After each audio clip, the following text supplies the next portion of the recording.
What is the impact of the war in Eastern Europe? Where are we at with inflation and what does that mean? What about the other economic indicators and reports that have come out from the Fed and other economic agencies? In today's video, we're going to be going through the American economy from top to bottom. We're going to be covering a lot of numbers and data of what that looks like and what's been released from the Fed and from other agencies. I'm going to give you my take on each of those. And then I'm going to wrap up with some overall insights on the market as a whole. Let's check it out.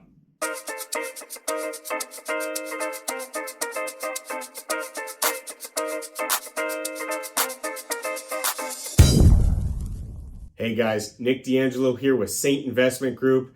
Let's jump right into the economic details. The first and most important, and the reason I'm starting with this is because it kind of paints the remaining items in a very specific light. The first item let's touch base on is the Fed's recent report saying that last month's inflation figure was 0.8%. That's right, 1 month at 0.8%. Now, if you're not used to updates from the Fed or dealing with inflation figures, that's really bad, okay? 0.8% is the equivalent of almost 10% extrapolated, right? If you took 0.8% times 12, almost 10% inflation for the year. That's what we're on track for if you look at that month, okay? That is not good. That is terrible. And the most alarming thing that we're dealing with is after that was announced, I'm sitting there looking at all kinds of different financial outlets and they're like, well, the Fed hit their target. The Fed hit their estimate. And I'm sitting there losing my mind. You know why? Not because the 8%, which is terrible, and that on its own is a problem, right? Huge problem, right? 10% is a problem for inflation. But I'm losing my mind more because people are acting like this is okay. The Fed announced they were expecting around 0.8% for that. So they actually hit their target. They hit their estimate of what they expected, okay? I cannot imagine a worse scenario where I actually feel uncomfortable that they hit their number, right? I'm looking for positivity from the inflation figures. To me, this is like a student. Like, imagine me with my report card, right? I'm like, Mom, Dad, why don't you have a seat, okay? And I hand them each a copy of my report card, and I go, look, guys, I got some really good news for you here. I hit my target exactly. What I thought I'd get on my report card is exactly what I got. You're welcome, congratulations. And they're sitting there looking at it, and then they look up at me, and they're like, are you insane? This is terrible, right? How could you be so confident and so happy that you hit your target when your target is crap, it's low, and it's bad, right? So to me, this is insane. But that said, I will give them the credit of saying that their target and their estimate, hitting that does actually have some weight in the markets. Playing devil's advocate, it does have a benefit to the markets because the markets know what to expect. Sure, they can build that in their analysis and pricing, but at the end of the day, 0.8% was really disappointing to me. And when I'm looking at the future of the market and they're talking about rate hikes that we'll go through in a little bit, this is alarming. This to me is showing that inflation is not under control and that there's a lot to come with that. Another interesting figure that was released was that personal income went up. Personal income increased by 0.1% last month. That's good. That's very, very, very good news. And equal to that, so 0.1% also, disposable personal income went up 0.1%. Both very good things. I love to see that, especially in the environment we're in. Very important. Here's the downside, okay? Personal consumption expenditures increased by 2.1%, okay? So with personal consumption expenditures going up by 2.1%, and then personal income and disposable income going up by only 0.1%, what we can see is that the American consumer, the American citizen, lost essentially 2% to expenses, okay? That's in 1 month. Okay, so it's important to see that these numbers extrapolated are very interesting and paint their own picture. So in 1 month, the American consumer lost 2% essentially to expenditures. You know, as a kind of overall view so that you get a better idea of the general terms used in this, disposable income is essentially net income, if you want to think of it that way, right? It's the amount that we have left over after taxes. It's the amount that the general population can spend on things like, very important things like shelter, food, debts, right? Those are paid out of disposable income. So when you see expenditures rise 2% higher than those, you see that there's this slow creep where the American population is not getting out ahead of their expenses, okay? So that's why I say this is kind of some scary data that we're looking at and some scary numbers that were released by the Bureau of Economic Analysis. Also, I'm going to include this.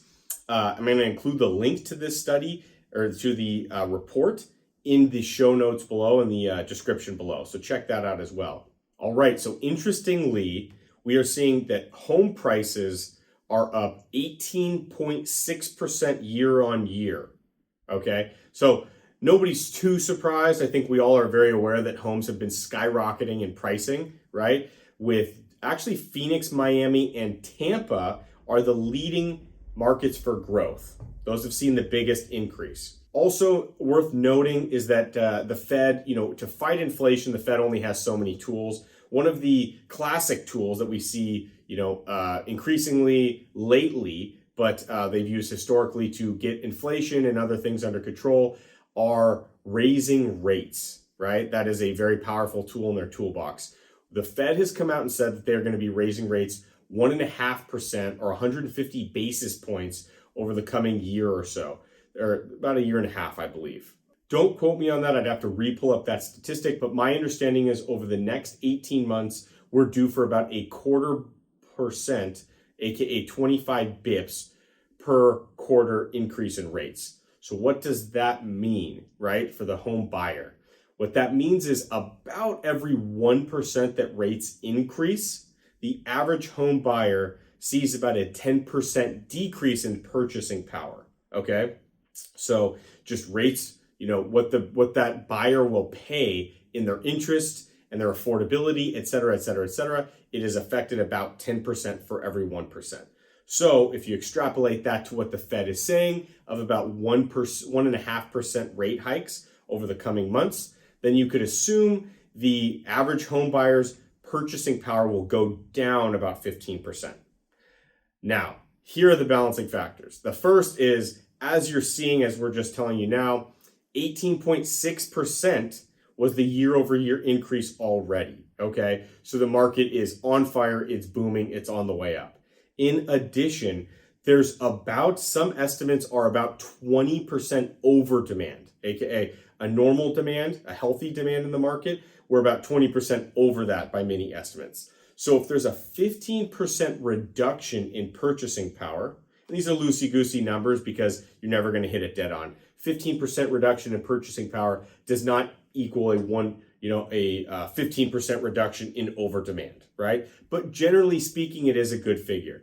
So if there's 20% over demand and 15% reduction in that by the purchasing power lost by American consumers and home buyers, then the market might start to get a little more realistic. It might start to get a little more in range. Now, I don't personally believe that we're going to see reductions in home pricing, okay? I personally believe from all my research that we're going to see more of a slowdown, cool off, rather than an actual dip in values of homes, okay?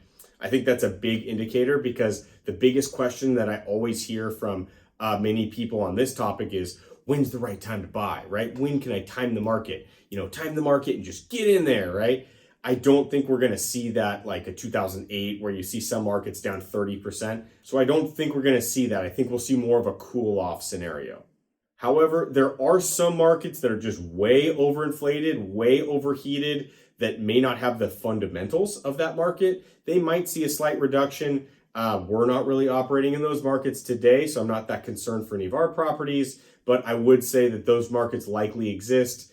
And if you were looking for a dip, those might be a choice. But overall, if you're picking core markets, I don't anticipate too much more than just a cool off rather than a huge loss of prices. Now we have an interesting one that actually is good, right? But also has a kind of I don't know, what's the opposite of a silver lining? A bad lining, right?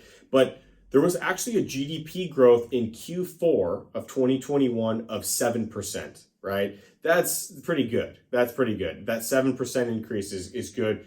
The preceding quarter, the third quarter, was only at 2.3%, according to the Bureau of Economic Analysis. And the biggest citing reason that there was that 7% increase was due to non-residential fixed investments in state and local government spending. Okay, so government spending, sure, the government is getting a lot of money and trying to get things back on track. Okay, but non-residential fixed investments, that's interesting. Now we need to correlate to the stock market. What did the stock market do in Q4 2021? Well, we saw an 11% increase in Q4, okay?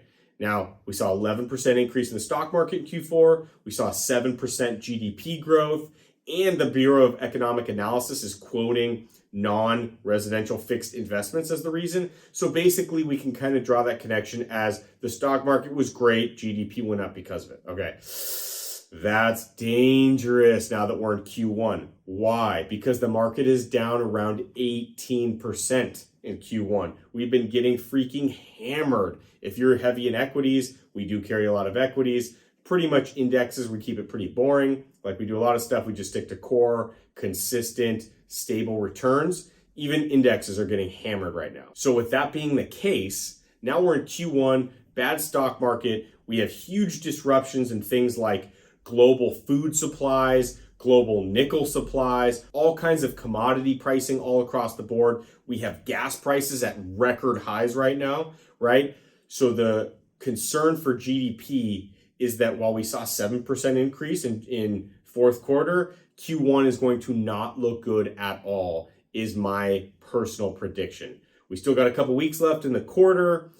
I'm not holding my breath that it's going to get a lot better. I will say that, but like any downward trend or any issues in the market, it just opens up opportunities for a buyer that is looking for them. So there might be opportunities. Maybe it's a buy in the stock market right now. You could do your own analysis. We are buying for our side. In other home buyer news, the FHA has updated standards of mortgage lenders of what that would be required for FHA loans, some servicing standards, some loan selling standards, etc. It looks like a lot of things on the secondary market for a lot of these mortgages. I don't know. With home prices, going through the roof, and with rate increases on the horizon, and with increased standards, it looks like FHA is increasing their standards and tightening things up even more. To me, that just shows a more difficult route for home buyers to get loans, and will probably affect housing in that way where money is just not as liquid. You can't get it as easily from a lot of lenders. One amazing resource we follow to get great information on the single family home market and what that might look like is the National Association of Home Builders. Their most recent study reported builder confidence for single family homes fell 1 point in February to 82. Okay, this was driven primarily by supply chain issues and raising construction costs across the board. I'm just going to read what they said next because it's a really good quote. Production disruptions are so severe that many builders are waiting months to receive cabinets, garage doors, countertops, and appliances.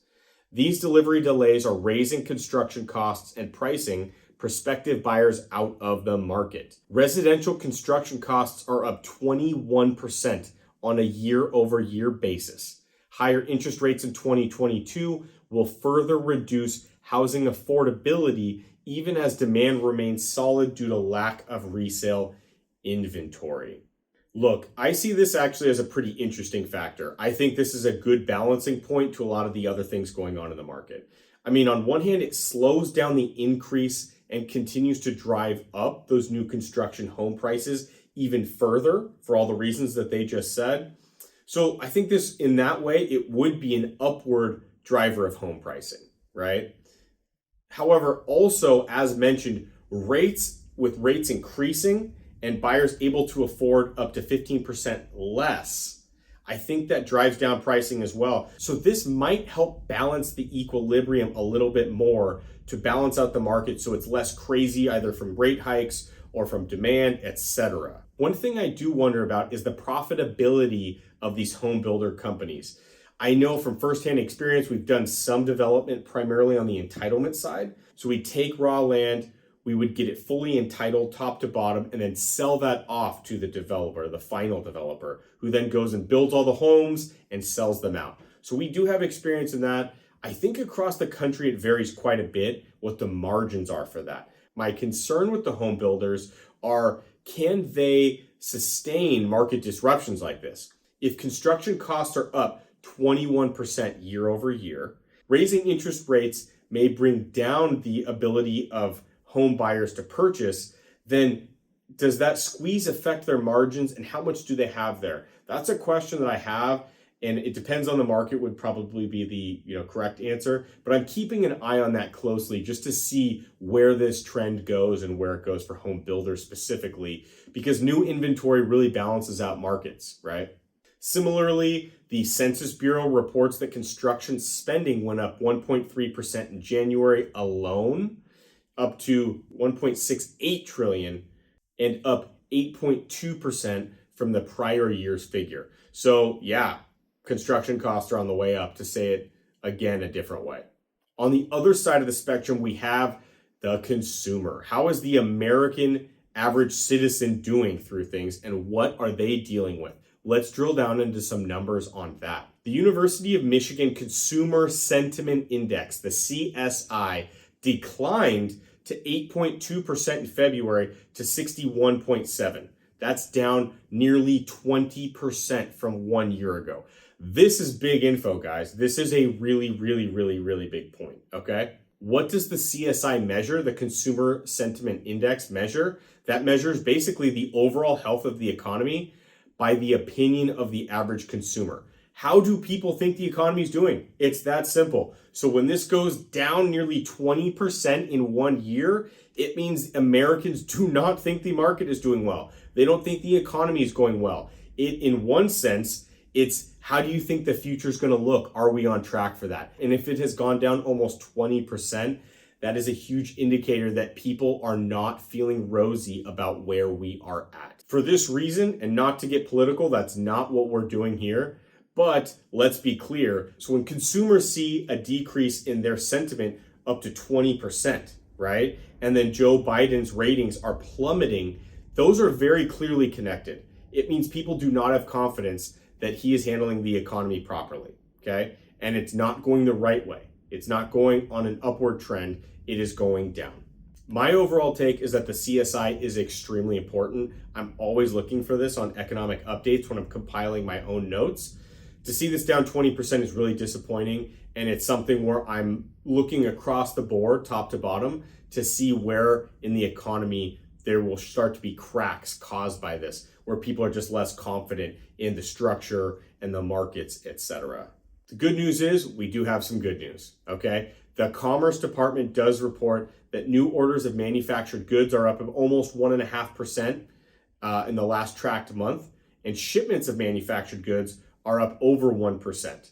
So these are good figures. These are what we want to see. Maybe they could be a lot higher, but they're going the right direction, which is very, very, very good, okay? Just to put this into perspective, manufacturing is one of those things that, many people talk, bring American jobs back, bring American manufacturing back.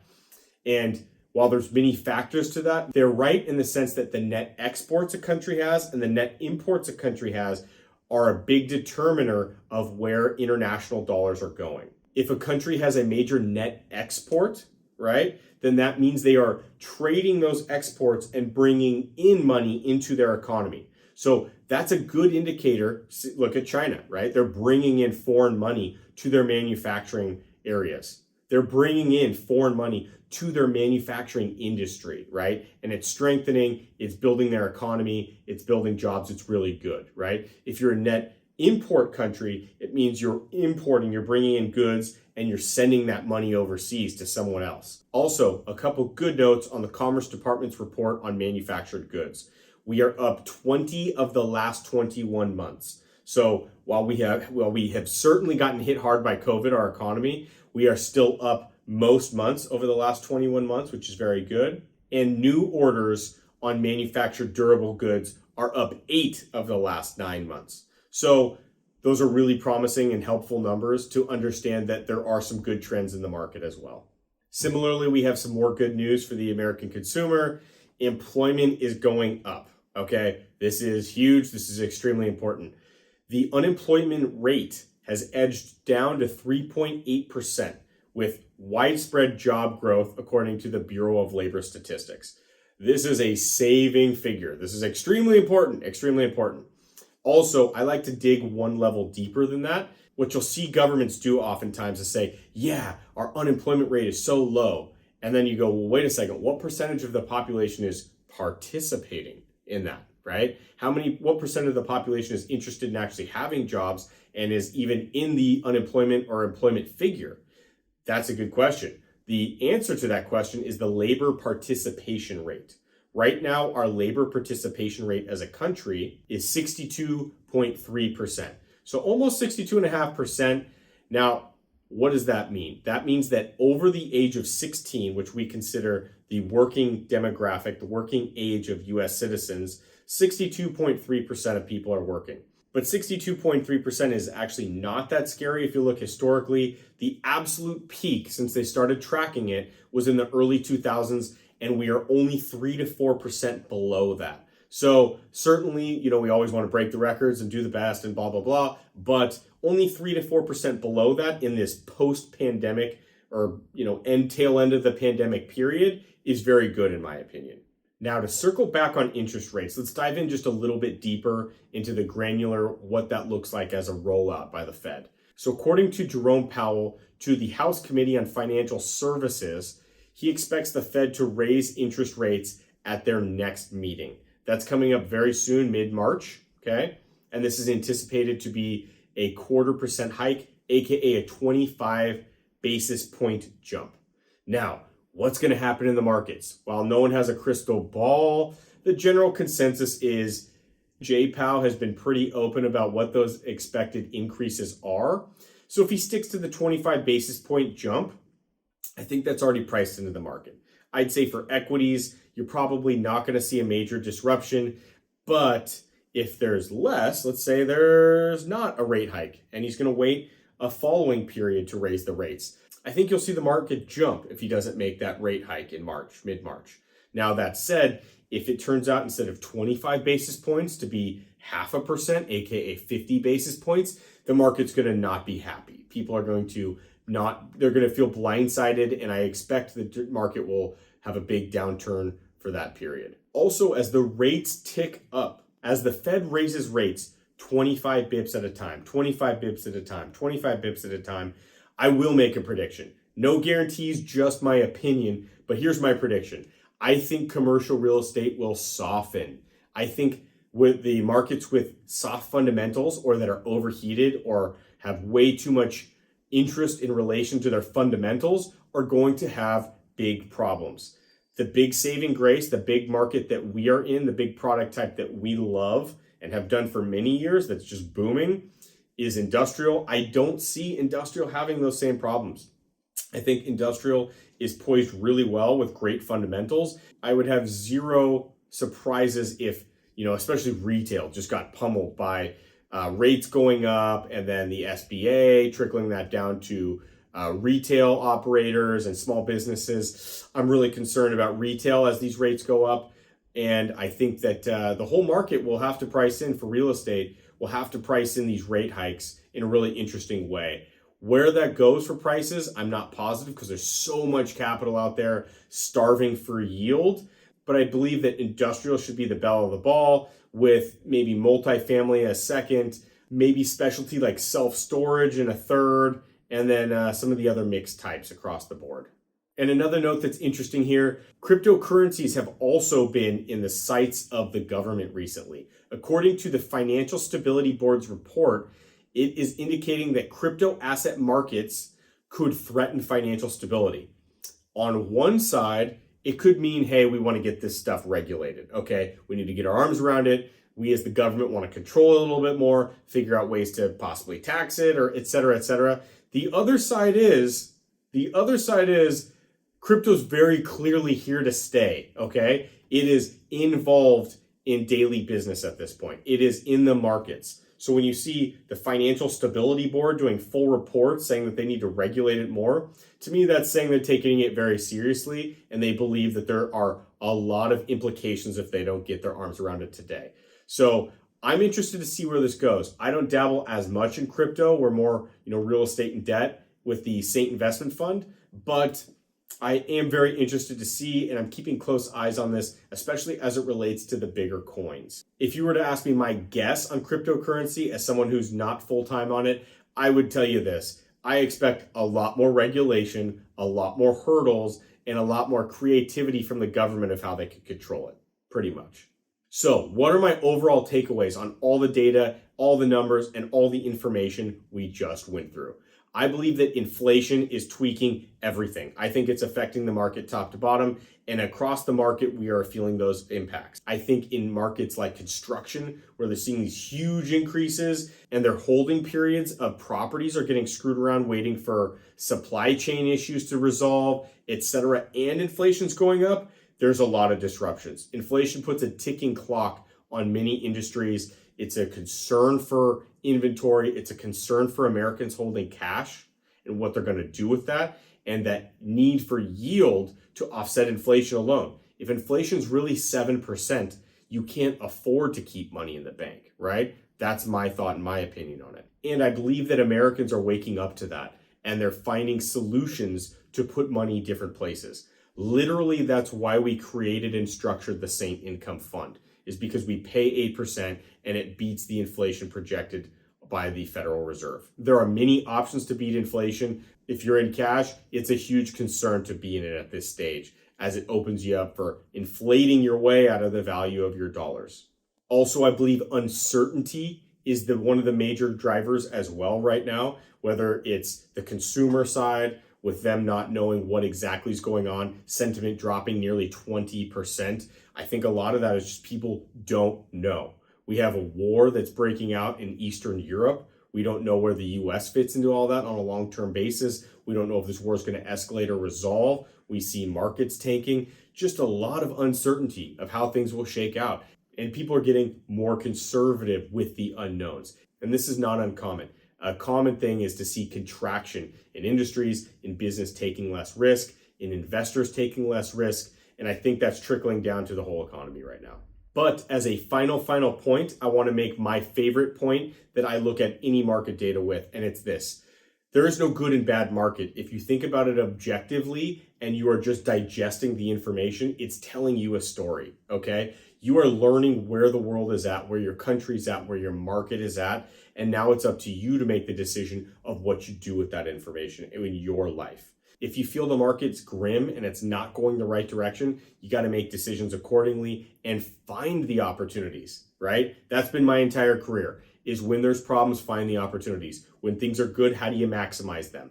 That is what we do on a daily basis, and I can't recommend it enough.